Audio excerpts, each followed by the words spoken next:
গাইবান্ধার সাগাটায় এক কিশোরীকে ধর্ষণের অভিযোগে সংঘবদ্ধ চক্রের ৩ যুবক গ্রেফতার।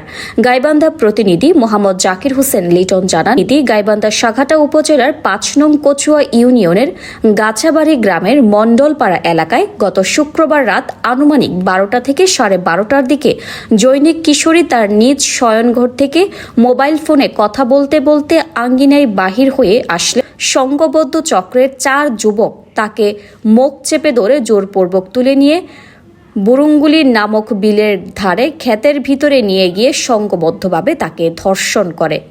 ঘটনার টের পেয়ে স্থানীয়রা থানায় সংবাদ দিলে থানা পুলিশ তাৎক্ষণিকভাবে ঘটনাস্থল উপস্থিত হয়ে ধর্ষক চক্রের ৩ যুবককে গ্রেফতার করে। গ্রেফতারকৃত যুবকরা হলেন কচুয়া ইউনিয়নের গাছাবাড়ি গ্রামের লাবু, নীরব, রহমত উল্লাহ, স্বাধীন নামের এক যুবক পালিয়ে গেলেও এখনও ধরাছোঁয়ার বাইরে রয়েছে। এ বিষয়ে অফিসার ইনচার্জ মাহবুবুর আলম সাক্ষাৎকারে বলেন, অভিযুক্ত ব্যক্তিদেরকে থানায় আনা হয়েছে। এ বিষয়ে কিশোরীর চাচা ফিরোজ কবির নিজে বাদী হয়ে একটি ধর্ষণ মামলা দায়ের করেছেন। গাইবান্ধা জেলার অতিরিক্ত পুলিশ সুপার মুক্তাজুল ইসলাম ঘটনাস্থল তদন্ত করেছে। আটককৃত ব্যক্তিরা তাদের অপরাধ স্বীকার করেছে। শনিবার আটককৃত ব্যক্তিদেরকে জেলে হাজতে পাঠানো হবে এবং পলাতক যুবককে গ্রেফতারের প্রক্রিয়া চলছে বলে তিনি জানান।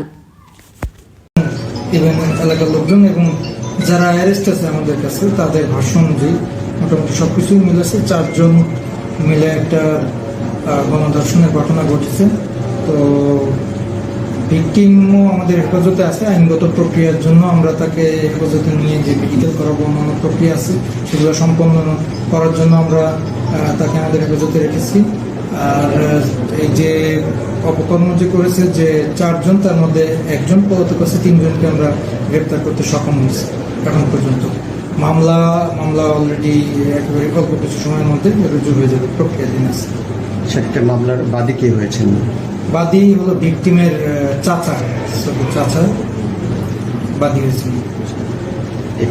এটা কোনো পরিকল্পিত? যারা অ্যারেস্ট আছে তারা প্রাথমিকভাবে আমাদের কাছে ঘটনার বিষয়ে স্বীকার করেছে। আমরা আইনগত প্রক্রিয়া যেভাবে আগানো যায় সেই ব্যবস্থা করতেছি। এবং তাদের কথা শুনে মনে হয়েছে তারা আগে থেকে পরিকল্পিত দর্শনই মনে হচ্ছে।